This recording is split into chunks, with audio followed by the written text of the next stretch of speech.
Welcome back to Real Milwaukee. We're live now. No, it's cool.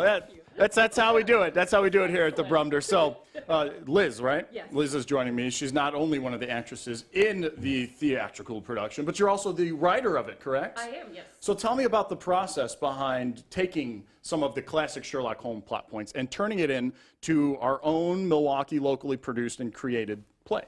Well, specifically for the very first one, I had sat down and I kind of went, here are the points that I want to hit. The first one was very much Irene Adler's story because that seemed to be the best outlet for that play.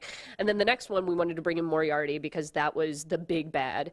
And then for this one, playing up John Watson's wedding always adds so much tension. And that is there in the books. And then when you sit and you read just this wealth of information that Conan Doyle has for you, you can find all these different lovely little things that a lot of people don't notice or don't catch when they're reading it, and you can put it into the story. So there are a lot of direct pulls from the stories, lines and things like that.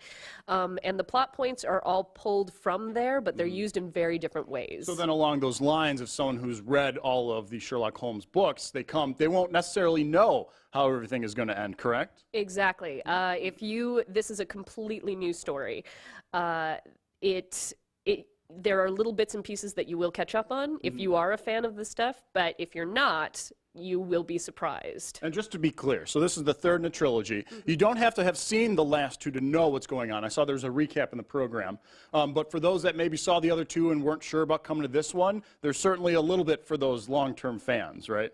Definitely. Yeah, you can always catch up. There are through lines and arcs for each of the characters between 1 to 3, but we do cover what happens in the other one so you don't feel like you're missing anything if this is the first one you're seeing. All right, now one thing that has not been in the other two that is a first time as of a week and a half ago first time, they really just got into this stuff, is sword fighting. And so gentlemen, if you will begin, and Liz, I believe you're going to kind of direct them, correct? Yes, we had just a fantastic fight director come in named Chris Elst, and he taught them a little bit of swordplay about a week and a half ago, and they had to learn it very quickly.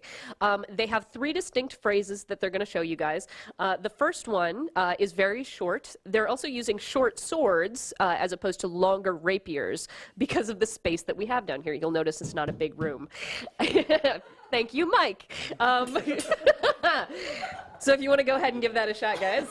We got about 30 seconds, so we want to see all the action. Yep. All right.